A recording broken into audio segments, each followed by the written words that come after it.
Minister शर्म करो, शर्म करो, शर्म करो, फाइनेंस मिनिस्टर शर्म करो, शर्म करो, शर्म करो, finance minister same same same same same.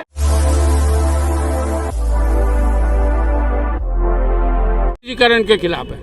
वस्तुतः यह जो लड़ाई हम लोगों ने शुरू की है, हम लोगों ने 2 दिन की जो सांकेतिक हड़ताल शुरू की है वो निजीकरण के विरोध में है, एनएमपी के विरोध में है, सरकारी अस्थियों को जो सरकार बेचना चाहती है उसके विरोध में है। और इसीलिए हम लोगों ने आज हड़ताल का पहला दिन है, कल हड़ताल का दूसरा दिन होगा। इसके बाद भी अगर सरकार हमारी मांगे नहीं मानती है तो अनिश्चितकालीन हड़ताल होगी। सरकार ने तो अपना फैसला ले लिया है, वो तो हटने वाला नहीं है। हटेगा ना, अभी हटा ना, किसान वाले में भी फैसला लिया ना। हमारी बातें सुनना होगा, सबकी बातें सुनकर उसको पीछे हटना ही होगा।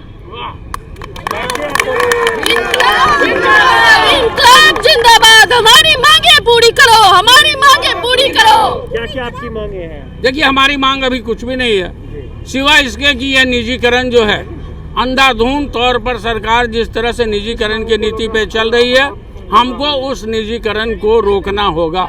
सरकारी संस्थाएं इस देश की संपत्ति है, वो किसी भी पार्टी की संपत्ति नहीं है, वो इस देश की जनता की संपत्ति है।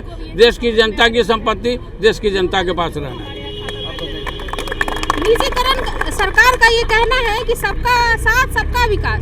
निजीकरण का मतलब है पूंजीपतियों का साथ, आम जनता का सत्यानाश। इंकलाब जिंदाबाद, जिंदाबाद जिंदाबाद, इंकलाब जिंदाबाद, जिंदाबाद जिंदाबाद।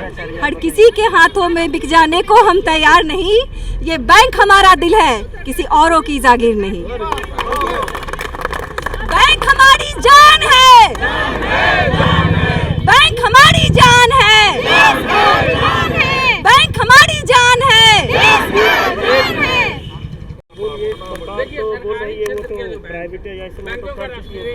नहीं, अभी फैसला नहीं हुई है, अभी संसद में बिल पेश होना बाकी है। सरकार बहुत सारे फैसले लेती है और जनता जैसा डिसीजन लेती है वो होते। सरकार को हमने चुना है और उन्हें वो करना पड़ेगा जो आम जनता जानती है, जो आम जनता चाहती है। जैसे किसानों के अगेंस्ट भी उन्होंने जो बिल लाया, उन्होंने बिल वापस लिया। और लोगों का जिस तरह किसान का जो बिल था वापस ले लिया गया, आप भी चाहते हैं आपका भी बिल संसद में पेश नहीं हो? पेश हो या नहीं हो, हमने पहले भी बहुत सारी लड़ाइयाँ लड़ी है। वेतन समझौता के समय भी सरकार का यही रवैया होता है और हम लोग हमेशा लड़े हैं और हमेशा जीते हैं। इतिहास के पन्नों में जाके देखिए, बैंकर कभी नहीं हारे और आज भी नहीं हारेंगे, क्योंकि हम लोग आर्थिक सेनानी हैं, हम लोग आर्थिक सैनिक हैं, इस देश के रक्षक हैं।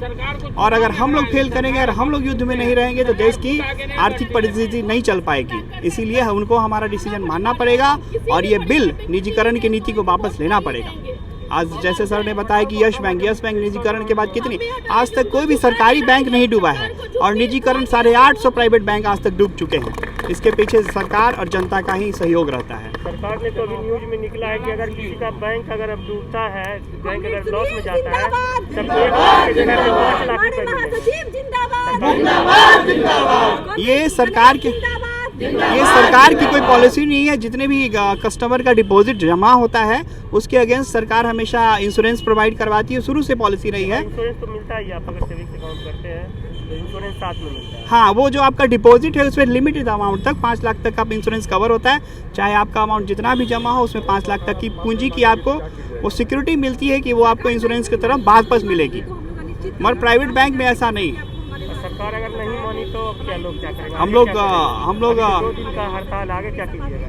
हम लोग अपने जो हमारे जो लीडर है, राष्ट्रीय लीडर है हमारे सुनील कुमार जी, उनके नेतृत्व में हम लोग अनिश्चितकालीन हड़ताल करेंगे और जैसा भी मार्गदर्शन मिलेगा वैसा हम लोग सब कोई खड़े रहेंगे। सारे बैंकर एक जगह खड़े होकर एकजुट करके सरकार के विरोध में खड़े रहेंगे। आपका अपना परिचय दे दीजिए। मेरा नाम गणेश कुमार पांडे है, मैं बैंक ऑफ इंडिया अधिकारी संघ बिहार का उप महासचिव हूँ।